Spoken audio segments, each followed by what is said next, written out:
All right, welcome back, my beautiful people, to this weekend review. I'm going to get right into today's question. Today's question is, Fernando, my husband and I own a one-bedroom cottage that's located behind our main property. We've been operating this cottage for over 3 years, and in the beginning, it was doing well.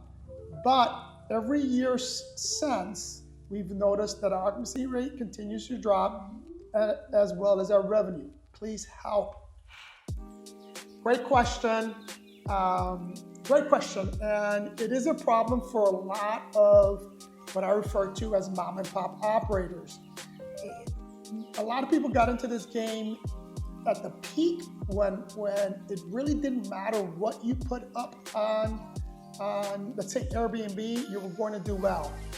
Those days are gone, people. If you follow this channel, and I hope you do follow my channel, and one of the reasons why you asked the question is because you've been watching some of my videos. I've been saying this for a while now. The game has changed, and it has changed dramatically and forever. Today, you really need to treat this as a business. I'm going to assume that because it's a cottage and because it's behind your main house, that it is not your primary business, that you and your husband are probably both working full time, and it's probably something that's going to be difficult for you to really maximize the unit. Now, I don't know what type of money you need to make from this property, but clearly you're not making the money that you were making when you first started. So the first thing I'm going to say is, and I'm going to highly recommend, is that if it's not going to be your full time, stop running it. Stop running it like it is a full-time job, because a short-term rental business, there's no such thing as as doing this part-time. It is a full-time business. So I highly recommend that you hire a company like us to either manage your back office or run your unit altogether, and you focus on what you do.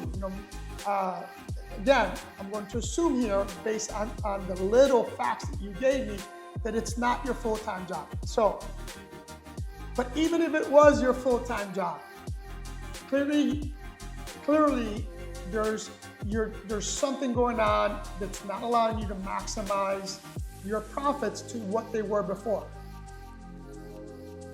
And ideally here, or better said, there's no reason for you to see a dramatic dip in your occupancy rate or your revenue if you're doing things correctly, right? In fact, we have seen a steady increase in our revenue.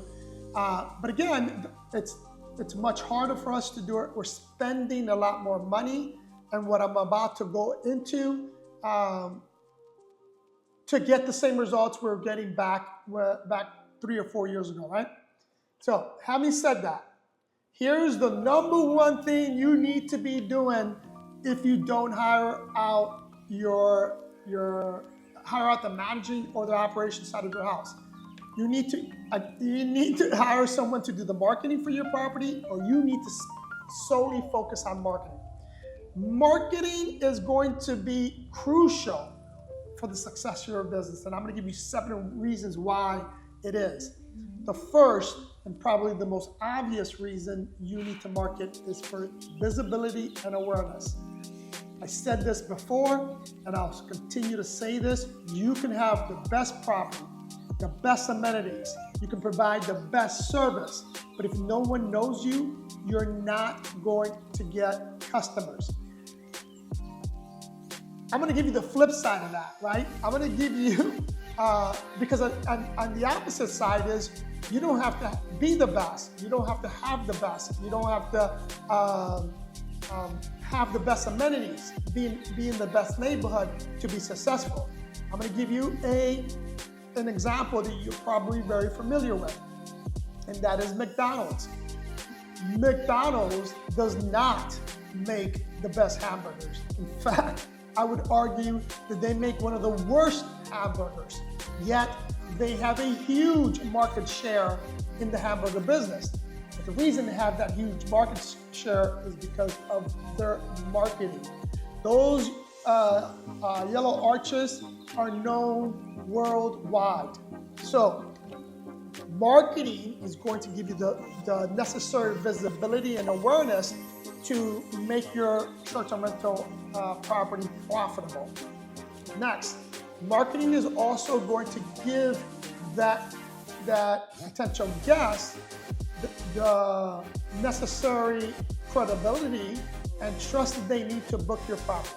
So if you're constantly in someone's face, you're constantly marketing your property to your avatar, and I'm going to talk about that in a second, chances are that people will book your property, again, not because you have the best property, but because they trust and believe in you, because they are aware of who you are, and they're aware of your property, of what you're offering, and that's why they will book. So next, I'm going to talk about that target audience, right? I'm a big fan, and I'm a big believer that you should identify who your ideal customer is, right? We refer to that as who is your avatar. And you need to market specifically to that person. When you do that, your chances of conversion or converting that potential customer to a guest increases. In addition, you're going to get the type of guest that you want. Again, I don't believe that you should throw a broad and general net out there, because that's not going to bring you in the most customers. By niching down, identifying your exact and ideal target audience, your ROI on that is going to be much greater because your conversion rate will be greater. The last two things I'm going to talk about in terms of marketing is and why it's crucial and important is, especially if you are in a seasonal area like Colorado, like some places up north. If you're in a seasonal area, marketing is even more important for you because you don't have the luxury of having a peak season for 12 months. You're going to ebb and flow. And during your slow season is when marketing is even more important. I see this all the time when people are not, people spend less money when they're not bringing in the money, right? You should be spending more in marketing when your property isn't booked and your revenues are dropping, because you need to bring that up, okay? Again, if no one knows who you are, there's no way you can get a potential guest. So really focus on your marketing. The last thing I'm going to talk about in terms of marketing is that competitive advantage that you get when you market correctly. Okay, we talked about all those other things, right? Your visibility, your trust, your credibility when you market, that gives you that competitive edge. So in addition to giving you that competitive, when you market correctly, by doing those little things, right? By having those professional photos done, but more importantly, by having professional photos that are experienced photos, will give you a competitive edge over that next short-term rental operator. And one of the reasons why you specifically are seeing your revenues drop and your occupancy drop, it's not because you're providing a lesser service, but it's because today you have a lot of competition. Today, most markets are oversaturated. Today, people have options.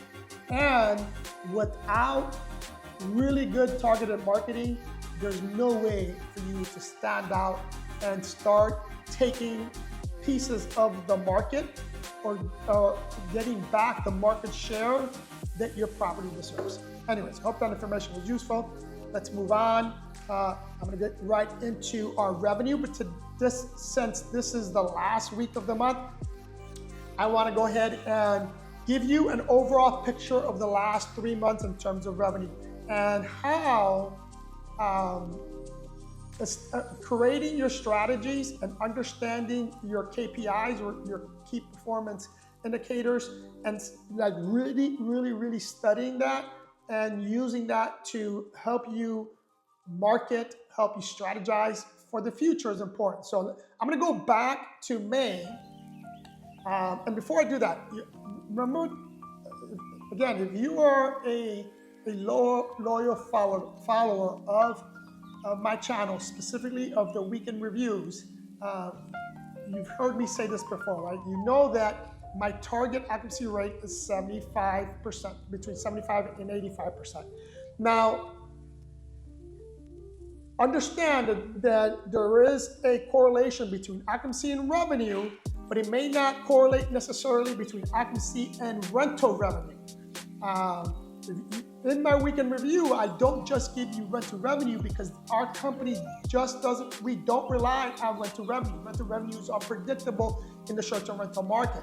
But the auxiliary revenue that we get from our potential guests is where you're going to see these numbers differ, right? And where the occupancy rate is very important. So let's go back to May. In May, we closed out the month with $160,510, right? That was the rental revenue for May. Let's go on to, for June, the current month that we're in,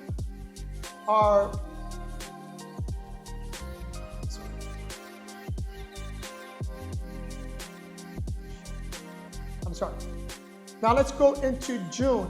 June, our revenue is $168,210 with an occupancy rate of 67.13%. I don't know if I gave you the occupancy rate for May, but May was 65.99%. Again, we went up a little bit. The goal is 75. Now, going into July, we already in the books, going into July, we have 141,000 and some change in terms of rental revenue. And we currently have an occupancy rate of 55.83%. Now, here's why I'm bringing that up, these occupancy rate and these numbers. Those are rental revenue. Let's go back to, in terms of additional fees, right? In May, we had an additional fee. Now, remember, keep in mind, our occupancy rate was 65%. We brought in $46,463 in additional fees. Let's go to July.